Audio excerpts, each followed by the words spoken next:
My house burned down. I went to my son for help. What he did next broke my heart. My name is Grace, and I was 65 years old when I discovered that rock bottom has a basement. Before we dive in, make sure you're subscribed and let me know in the comments where you're watching from. Your messages help these stories travel farther than I ever dreamed. It began on a Wednesday that looked completely ordinary in Charlotte, North Carolina. I was in my small kitchen stirring sugar into my afternoon coffee, thinking about nothing more dramatic than whether I had enough milk for tomorrow. That was when I caught a faint, sharp scent in the air. At first I thought I'd left a burner on, or maybe the oven was still warm from lunch. I wiped my hands on a dish towel and walked toward the living room, expecting to find some silly mistake. Hit that subscribe button and tap the bell icon so you never miss our latest uploads. The moment I opened the door, a wall of hot, murky smoke slammed into me. The curtains were already aflame, orange tongues racing upward, licking at the ceiling, eating through the fabric like it was paper. Fire crawled along the walls with a speed that didn't seem natural, turning familiar shapes into black, writhing shadows. For 3 long, paralyzed seconds I just stood there, my mind refusing to accept that my house, the place I'd lived for more than 40 years, was burning in front of me. The smoke alarm was silent. Later, I'd learned that the battery had died months earlier. One small, lazy delay in replacing it, and I was paying the price with everything I owned. That realization came later, though. In that moment, survival finally shoved its way to the front of my mind. I coughed, eyes stinging, lungs clawing for air as smoke filled the hallway. I spun back toward the kitchen, fumbling for the phone on the counter to call the fire department, but every breath hurt and my fingers wouldn't cooperate. Somewhere in the living room, glass shattered under the heat, a harsh cracking that told me I was out of time. There was no plan, only instinct. My purse was sitting on the kitchen table, so I grabbed it without thinking. I stumbled toward the back door, coughing so hard I could barely see, barely stand. My last glimpse of the living room as I fled was of the framed portrait of my late husband, Robert, already blistering and darkening from the heat, his smiling face disappearing behind a creeping veil of soot. The moment I stepped into the backyard, the cool air hit me like a slap. I bent over, hands on my knees, sucking in ragged breaths while the roar behind me grew louder. By the time I reached the front of the house, several neighbors were already gathered on the sidewalk. Sirens wailed somewhere in the distance, getting closer, but the fire didn't care. It devoured the house that had held my entire adult life as if it were nothing more than kindling. Mrs. Jenkins, who lived 2 doors down and was older than me by more than a decade, wrapped a blanket around my shoulders and pulled me to her side. Together we watched as flames shot out of broken windows and the roof sagged inward, smoke turning the afternoon sky a sickly gray. The fire trucks arrived within 10 minutes, but my home was already in its final moments. The firefighters worked quickly, soaking the neighboring houses and battling the inferno that had once been my living room, my pantry, my bedroom. Eventually, the flames died down, replaced by the hiss of steam and the occasional crack of something collapsing inside. All that remained was a charred skeleton of wood and brick, still smoking, still spitting embers, as if angry about being forced to stop. The fire chief approached me, helmet under his arm, his lined face smeared with soot. There was a softness in his eyes I couldn't stand to look at. "Ma'am," he said quietly, "I'm sorry. We did everything we could." He didn't need to finish. I could see the truth with my own eyes. My kitchen table where my son David had once done his homework, the doorway where I'd penciled his height each birthday, the bedroom where Robert and I had whispered our plans for the future, it was all gone. 4 decades of photographs, holiday decorations, school projects, love letters and grocery lists, all reduced to wet ash and twisted metal. Later, they told me it had likely started with an old outlet in the living room. I'd never given it a second thought. I'd used that outlet for years. It had powered lamps, Christmas lights, vacuum cleaners, my life. A tiny electrical failure had turned my home into a funeral pyre for my memories. That night, one of the neighbors let me sleep on her couch. Mrs. Jenkins begged me to stay with her, but her tiny apartment was already bursting with visiting grandchildren, and I hated the thought of taking anyone's bed. The Red Cross offered a cot in a shelter, but the idea of sleeping in a gym filled with strangers, all of us stripped of the markers of our ordinary lives, made my skin crawl. I lay awake, wrapped in a borrowed blanket, listening to the soft breathing of the family who had taken me in, and realized something terrifying. I had no home. No clothes beyond what I'd grabbed. No phone. No photo albums. Just my purse and the burnt smell in my hair. The life I'd built for 42 years had been taken in less than an hour. That was when the same thought kept circling back, no matter how I tried to outrun it. I had a son. A grown man with a stable job and a big house in a wealthy suburb. He was all the family I had left on this earth. Surely, I told myself as my eyes stung with exhausted tears, surely he would not let his mother be homeless.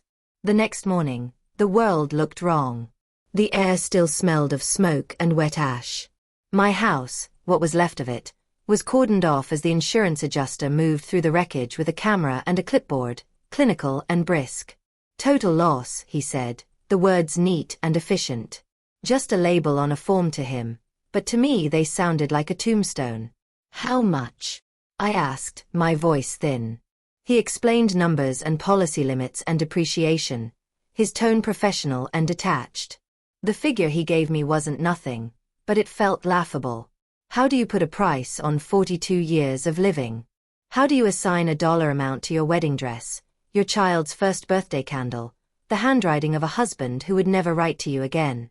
The Red Cross gave me emergency funds, enough to buy a few changes of clothing and basic toiletries.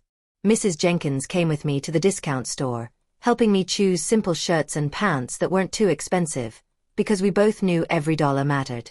When we returned, she watched me fold my new clothes into a small borrowed suitcase, the sum total of my worldly possessions.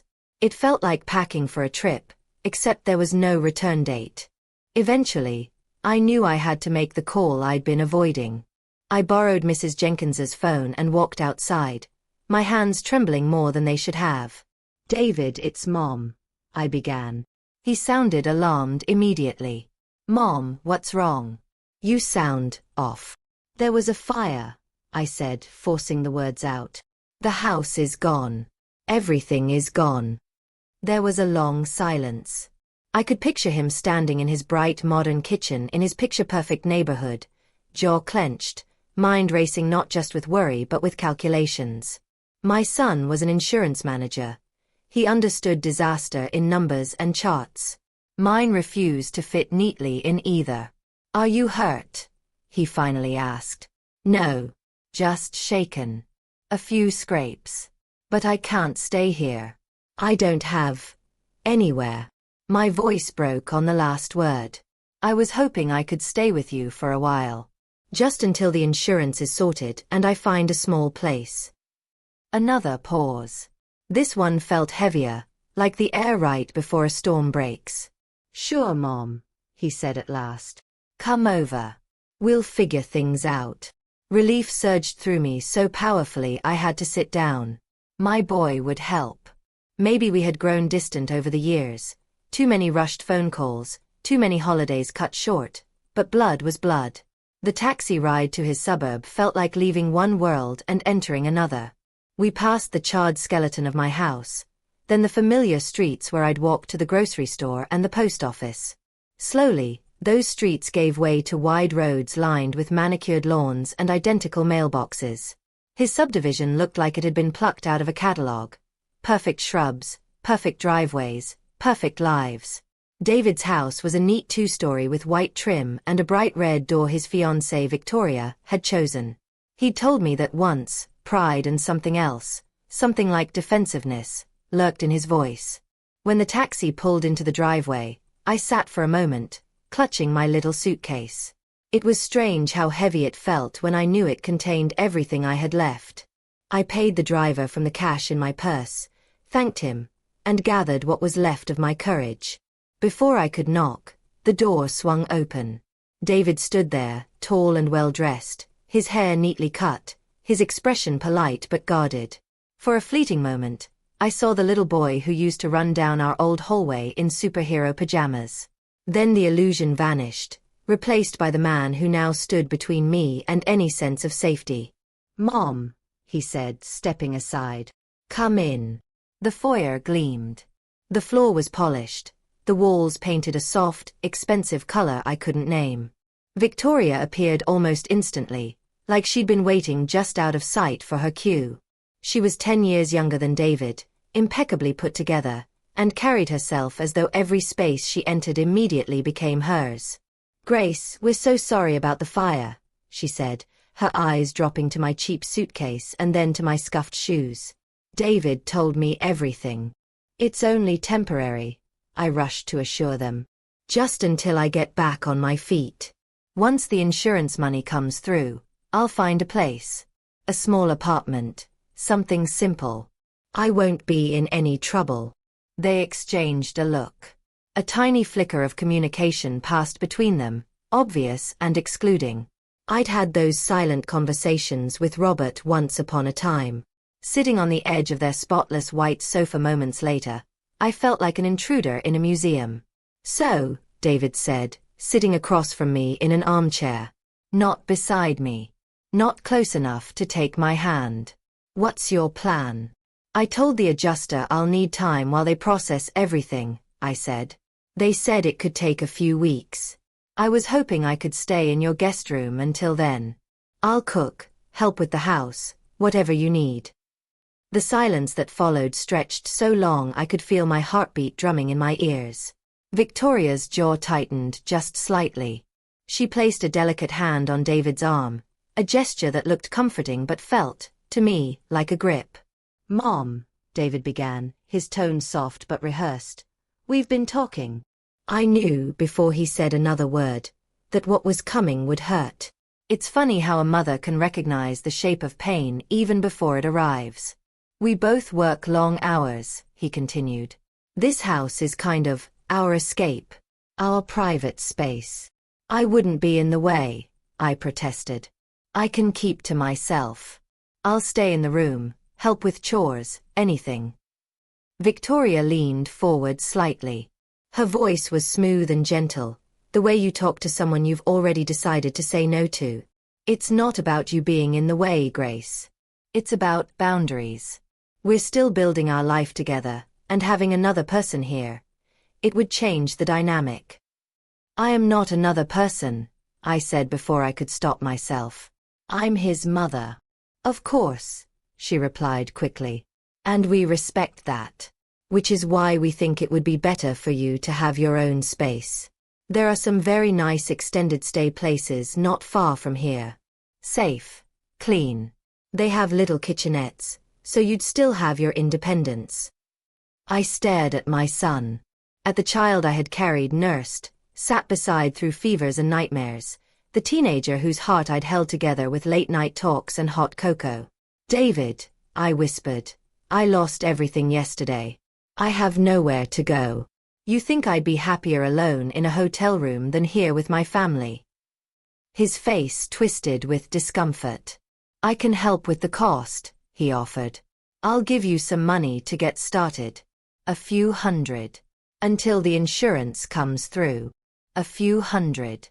The phrase hit me like cold water. I heard, in that moment, exactly how he saw me.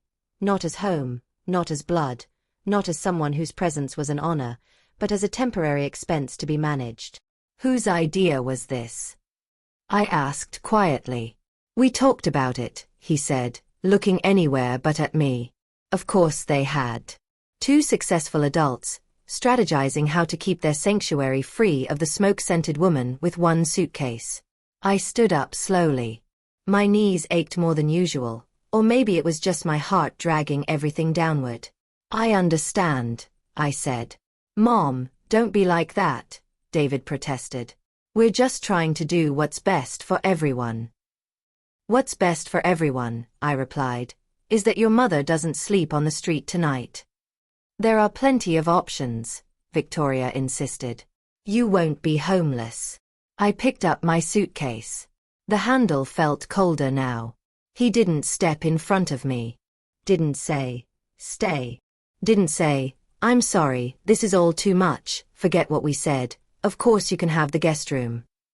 I hope you have a peaceful life, I said instead. I wouldn't want to disturb your privacy. I walked out of their flawless house, down the perfect walkway, and onto the quiet street where not a single blade of grass was out of place. As I passed the living room window, I saw them turn toward each other, mouths moving, hands gesturing, already rewriting the story in their minds. I imagined the script. Mom is emotional. Mom is dramatic. Mom is making us feel guilty. By the time I reached the corner, my legs were shaking. I found a small, worn-down hotel a few blocks away, the kind that rents rooms by the week to people who have nowhere else to land. I spent almost everything I had on a room with peeling wallpaper and a bed as hard as regret.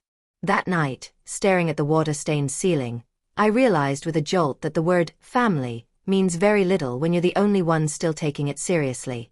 The hotel room smelled of damp carpet and old cigarettes.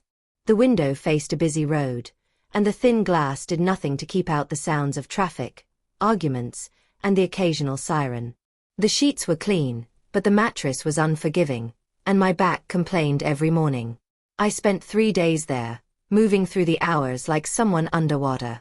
I bought cheap groceries that didn't require much cooking, rinsed my clothes in the sink and hung them over the back of the chair to dry, and tried not to think too hard about what would happen when the money in my purse ran out. On the third night, unable to sleep, I dug through my wallet for no reason at all, just something to do with my restless hands. That's when my fingers brushed against something I hadn't truly thought about in years, not in any practical way. A business card. It was yellowed at the edges, the corners softened from being carried and handled.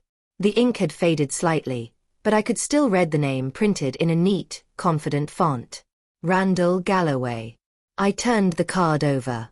On the back, in my own neat, youthful handwriting, were 2 words. Don't forget. I had been 25 when I wrote that. Back then, Randall had been the great what if of my life. He was a young man with calloused hands and big dreams, working in his father's construction company but talking about starting his own firm one day. We'd dated for 9 months, which, at that age, felt like forever. He'd drive me up to an overlook outside town, and we'd sit on the hood of his car, talking about the life we were going to build. I'm going to make something of myself, he'd say, eyes shining with ambition. I'll come back for you, Grace. When I do, I'll give you everything you deserve. But real life doesn't always respect youthful promises. He left for a big project in another city, and at first the letters flew back and forth, full of plans and longing. Then they slowed. Then they stopped. 6 months later, I met Robert at a church potluck. He was older, reliable, already settled into a steady job. He didn't promise me the world, but he promised stability, a home, a family. At 26, security looked a lot like love.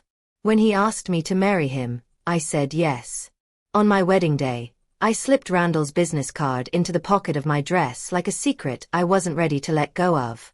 Over the years, word of Randall's life reached me in fragments. A mutual friend mentioned he'd started his own company. Later, I heard he'd become very successful, building shopping centers and office towers. Someone else commented, almost in passing, that he'd never married. Too focused on his work, they said. Galloway always was driven. Every now and then, cleaning out my wallet, I'd come across that card. Each time, I'd consider throwing it away. Each time, I kept it. Not because I expected him to call, or because I planned to reach out, but because it reminded me that once, a man had looked at me and seen his future. Now, sitting on a hard hotel chair with the sound of traffic buzzing outside the window, that little rectangle of paper felt less like nostalgia and more like a lifeline I didn't quite dare grab. Calling him would be ridiculous, I told myself. It had been nearly 40 years. He was probably married now. Or gone. Or he wouldn't remember me. And even if he did, what was I going to say? Hi, I'm homeless and my son turned me away. Can you rescue me? Pride argued with desperation. Pride said, you've survived this long on your own. You don't need anyone. Desperation whispered, you are out of options. On the morning of the 4th day, The hotel manager knocked on my door to remind me my paid nights were almost over. His tone was polite, but the message was clear: they needed the room. I stared at the closed door after he left, then at the single suitcase on the floor, then at the business card on the table. My hands shook as I dialed the number. I half expected a recorded message, or a stranger answering, or for the call to fail altogether.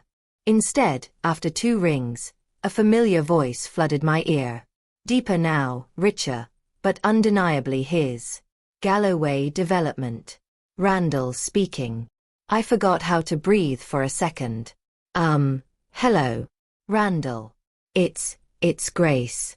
Grace Thorne. Well, Grace Roberts now, but... There was a quiet beat on the line, long enough for my panic to flare. Then he said my name the way someone might say the name of a place they've been searching for on a map. Grace.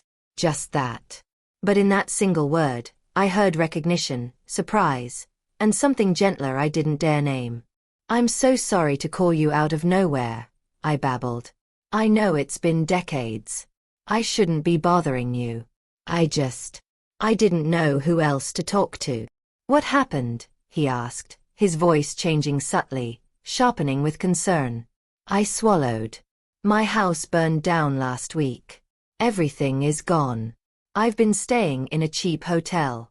I asked my son if I could stay with him, but he said his fiancée needs privacy and, my throat tightened. I don't know what to do. Where are you? He interrupted. In Charlotte, I answered. Someplace called the Rest Stop Inn. Give me the full address, he said. Right now. Randall, I'm not calling to ask you for money. I think I wanted to hear a familiar voice. I know you must be busy and... Grace. His tone cut through my protest, calm but unyielding.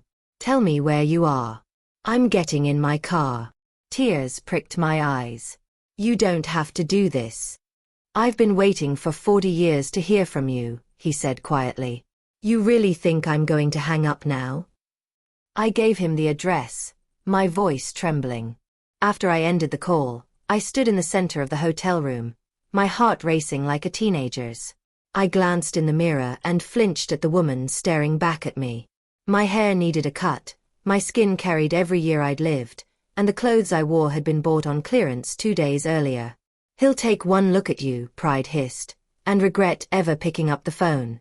But another voice, smaller, fragile, asked, what if he doesn't? Just before 11, a silver Mercedes turned into the faded parking lot, its paint catching what little sunlight managed to sneak through the overcast sky. My palms went slick. I watched from behind the thin curtain as the driver's door opened. Even with the distance of years, I knew him instantly. His hair was threaded with gray now, cut stylishly short. His shoulders were broader, his posture more assured. Lines framed his mouth and eyes, carved by time and laughter and stress. But when he looked up toward the building, those eyes, warm, amber, attentive, were exactly as I remembered. I grabbed my suitcase and headed downstairs before fear could talk me out of it. When our eyes met in the parking lot, 40 years folded in on themselves like pages of a book closing. For a moment, it was as if no time had passed at all. Hello, Grace, he said softly, his voice a blend of wonder and familiarity. Hi, I managed. My throat felt dry. You look... I didn't know which word to pick, so I settled on honesty. You look good, Randall. He studied me, taking in the lines, the tiredness, the way my shoulders curled inward as if to apologize for existing. I braced myself for polite shock, for pity. Instead, he smiled in a way that made my knees wobble. You look beautiful, he said. The dam broke. Right there, in that ugly parking lot outside a budget hotel, I started sobbing. Not graceful, single-tear movie sobs, but ugly, shaking, gasping ones. 4 decades of swallowed disappointments, 4 days of humiliation and fear, a lifetime of being taken for granted, they all surged out at once. He didn't look embarrassed. He didn't rush me or tell me to calm down.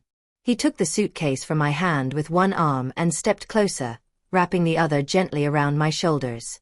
I let myself lean against him, my face pressed to the soft fabric of his sweater, inhaling the scent of soap and cologne and safety.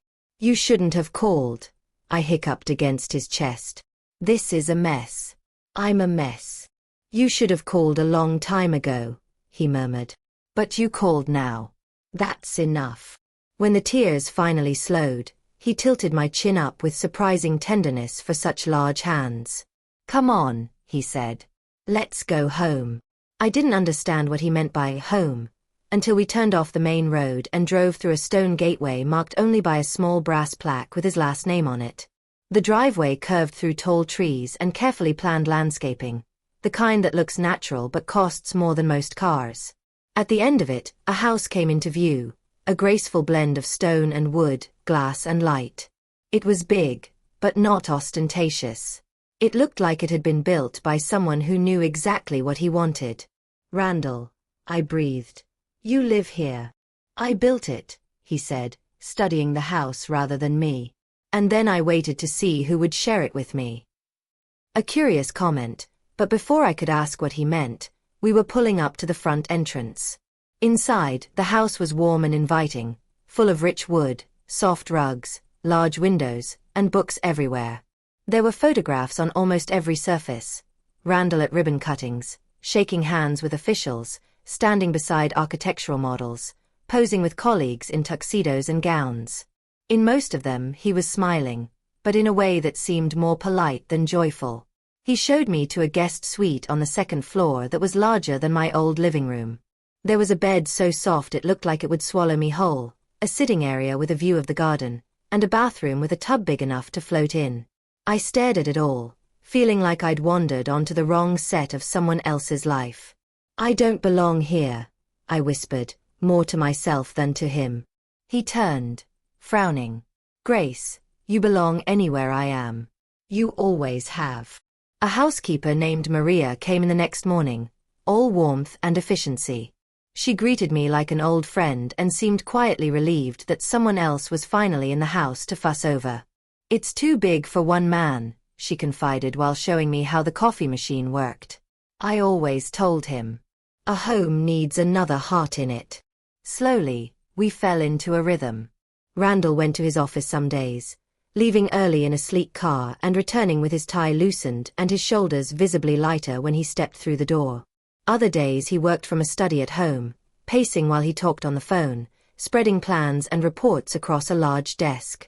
I tried not to get in the way, tidying here and there, cooking when Maria wasn't around, insisting on doing some of the laundry to feel less like a guest and more like something else. He praised everything I cooked like it was a 5-star meal. "You have no idea," he told me one night over stew and fresh bread, "how many fancy dinners I've sat through where the food looked like art but tasted like nothing. This," he gestured to his plate, "this tastes like a life." We spent our evenings talking. At first, it was simple. We traded stories about where the years had gone. I told him about my marriage to Robert, not dramatic, but steady and kind. I talked about the early years when money was tight and we'd sit at the kitchen table, clipping coupons and laughing at nothing in particular.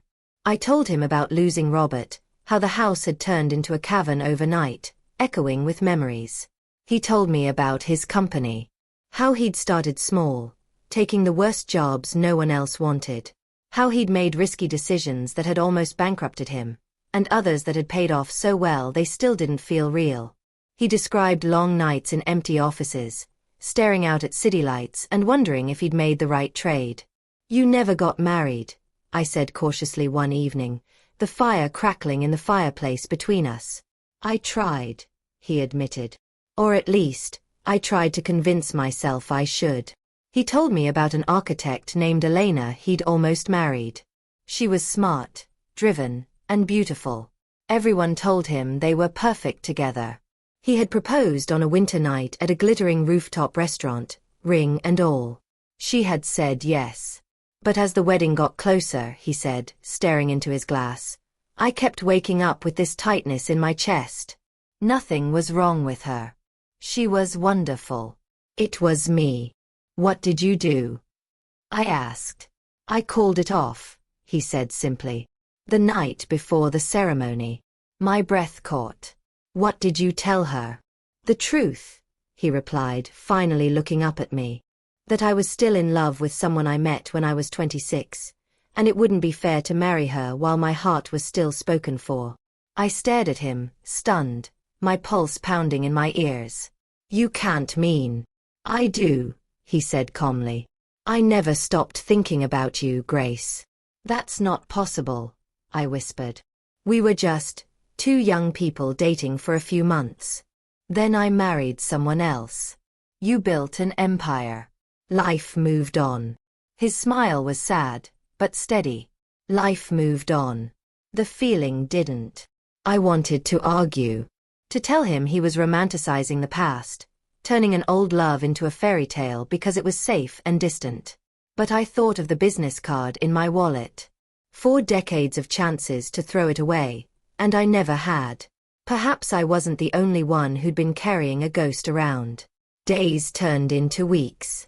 I woke up every morning to the smell of coffee and the soft clatter of Randall moving around the kitchen. We took walks around the property, pointing out birds and flowers like kids on a field trip. He showed me a greenhouse tucked behind the trees where he grew orchids, careful, intricate things that required attention and patience. Like relationships, I realized. He never pushed. Never demanded more than I could give.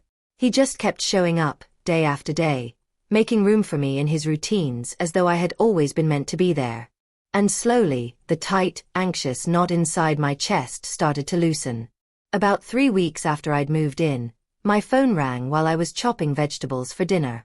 David's name flashed on the screen. My hand hovered over the answer button. For a moment, the old instinct, to rush to him, to explain myself, to soothe his discomfort, flared up. Then I took a breath and answered calmly. Hello, David. Mom, he said, his voice clipped. I've been trying to reach you. Your voicemail's full. Where are you staying? With a friend, I replied. What friend? Suspicion sharpened his tone. You don't have friends with that kind of money. Mrs. Jenkins said she saw you get picked up by some guy in an expensive car. The way he said, some guy, made something in me harden. You'd be surprised what people are willing to do for me, I said mildly. He cleared his throat. Look, Mom. Victoria and I have been talking. We might have reacted strongly before. Maybe you could stay with us for a bit. Just until you find a place. A month earlier, that offer would have made me weep with relief. Now, surrounded by the warmth and quiet respect of Randall's house, it sounded like a backup plan he'd pulled out because he was worried someone else might be offering me more. What changed your mind? I asked. Family should help each other, he said, but the words felt rehearsed. I thought about the way he'd stood there in his spotless living room, choosing the comfort of his fiancée over the desperation of his mother. I thought of Randall's arms steady around me in the hotel parking lot. Thank you, I said. But I'm fine where I am. Mom, you can't just move in with some stranger, David protested. You don't know his intentions. I know that he hasn't once made me feel like a burden, I answered quietly. That's more than I can say for my own son. There was a long silence on the line. Are you involved with this man? He finally asked, as if the idea disgusted him. His name is Randall, I said. And yes, I'm involved in the radical act of being treated with kindness. After I hung up, my hands were shaking, not with fear this time, but with something closer to liberation. When I told Randall about the call, he just nodded. He'll come around or he won't, he said, squeezing my hand. Either way, you're not alone anymore. One evening, as the sky turned the soft sort of gold that makes everything look forgiving, Randall and I sat on the back porch, watching the light fade over the garden. What happens now? I asked. He turned toward me. Now, he said, we stop surviving and start living. Together. If you'll have me. I'd lost a house, but somewhere in the middle of the smoke and ashes, I had found something rarer. A man who had never stopped holding a space for me in his heart, even when I'd forgotten to hold one for myself. Yes, I said simply. I'll have you. Our wedding was not the performance my first one had been. There was no rented hall, no long guest list, no elaborate seating chart. We married 5 months after the fire, on a cool November morning in the garden behind Randall's house, under a maple tree that had turned deep red, as if it understood we needed beauty that day. The officiant was an old friend of Randall's. The witnesses were Maria and Randall's business partner, Marcus, who looked amused and genuinely happy for us in equal measure. I wore a simple blue dress that made my eyes look brighter than they had in years. Randall wore a gray suit and the same expression he'd had in that parking lot, the one that made me feel like there was no one in the world but me. I had wrestled with whether to invite David. The wound he'd left was still tender. But Randall, as always, was gentle and practical. "He's your son," he reminded me. "You deserve to know you tried." So I invited him, with one stipulation. When I called, my voice steady, I told him the date and time and added, "You're welcome to come. But Victoria is not invited." He hesitated, then agreed. On the day itself, he arrived alone, wearing a suit that fit him perfectly and an expression that did not. He looked around the house and the grounds with thinly veiled curiosity, his gaze lingering on every sign of wealth like he was mentally adding them up. He shook Randall's hand, stiff but polite. He hugged me, the kind of quick, awkward hug you give someone you haven't quite decided how to feel about. During the ceremony, he watched quietly. When the officiant pronounced us husband and wife, Randall leaned close and whispered, "You finally came home," and I felt tears sting my eyes. He had said those words the first moment I crossed his threshold weeks earlier, but now they carried a different weight. Afterward, we had a small lunch on the patio. No speeches, no clinking glasses. Just good food, soft conversation, and the quiet joy of two people who knew the value of second chances. David pulled me aside at one point. "So this is your friend," he said, nodding toward Randall. "This is my husband," I corrected gently. His mouth tightened. "You barely know him." I smiled, feeling older and oddly freer than I ever had with him. "Sometimes," I said, "you can know someone for a few months and carry them in your heart for a lifetime. And sometimes you can raise someone for 18 years and realize much later that you don't know them at all." He didn't have an answer for that. Life settled into something new and surprising afterward. I woke each morning in a bed I shared with a man who treated my wrinkles and gray hair not as flaws, but as proof I had lived. He brought me coffee in a mug he'd bought just because it made me laugh. We argued about small things like how many throw pillows a sofa really needed, and we agreed on big things like how we wanted to spend whatever years we had left. The insurance payout eventually came through, more than I'd expected but far less than what I'd lost. There were meetings and documents and decisions, but all of it felt like background noise compared to the life unfolding in front of me. Randall insisted on setting most of the money aside, "For whatever you want," he said. "Your dreams. Not mine." I found out slowly that he had kept more than just my memory all these years. Tucked away in a box in his office were old letters. My letters, carefully saved. Ticket stubs from movies we'd seen when we were young. A photograph of me, taken on a cheap camera, standing by his beat-up car, hair blowing in the wind, laughing at something just out of frame. "The night you married Robert," he told me once, "I sat in my little apartment and drank cheap whiskey. Then I got up, went to work the next day, and decided that if I couldn't have you, I could at least build the kind of life I'd promised you. I just never expected you to walk back into it." The guilt I'd carried for years, the quiet feeling that I had cheated myself by settling, began to melt. Maybe life has taken a long way around. Maybe the paths we were supposed to walk don't always run straight. As for David, our relationship didn't magically heal. He came by occasionally, sometimes out of obligation, sometimes out of genuine curiosity. He asked cautious questions about Randall's business, his assets, his plans. I recognized the gleam in his eye. Part worry, part calculation. One afternoon, after he left, Randall found me staring out the window, torn between anger and sadness. "You're not responsible for his choices," Randall said, wrapping an arm around my shoulders. "You gave him everything you knew how to give. What he does with that is up to him." I thought about the fire. About how quickly it had eaten through the walls I thought were solid. Sometimes, loss comes as flame and smoke. Sometimes it comes as a slow realization that the people you love see you as optional. But sometimes, loss clears the ground for something new. At 66, I am happier than I ever believed I had the right to be. Not because of the size of the house I live in, or the number in Randall's accounts, but because someone chooses me every single day without resentment or reluctance.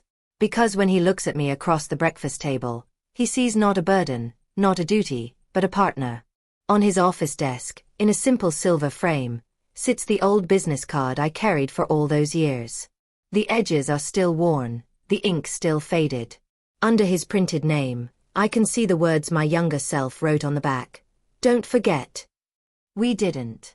The fire took my house, my furniture, my photographs, my sense of certainty. It stripped my life down to what truly mattered and showed me, in brutal clarity, who would stand by me when everything else was gone. It hurt. It still does, when I think of the things that can never be replaced. But it also lit the path back to a man who had been waiting for my knock for 40 years. It reminded me that sometimes, what feels like the end is only the middle of the story. Did this story touch your heart? Tell me in the comments which city or country you're listening from. I love seeing how far these life stories travel. If you'd like to support the channel so I can keep sharing more stories like this, you can send a super thanks. Every little bit truly means a lot. On your screen, you'll see 2 more life stories I think you'll really enjoy. Don't forget to subscribe, turn on the notification bell, and come back for the next story. With love and respect, I'll see you in the next life story.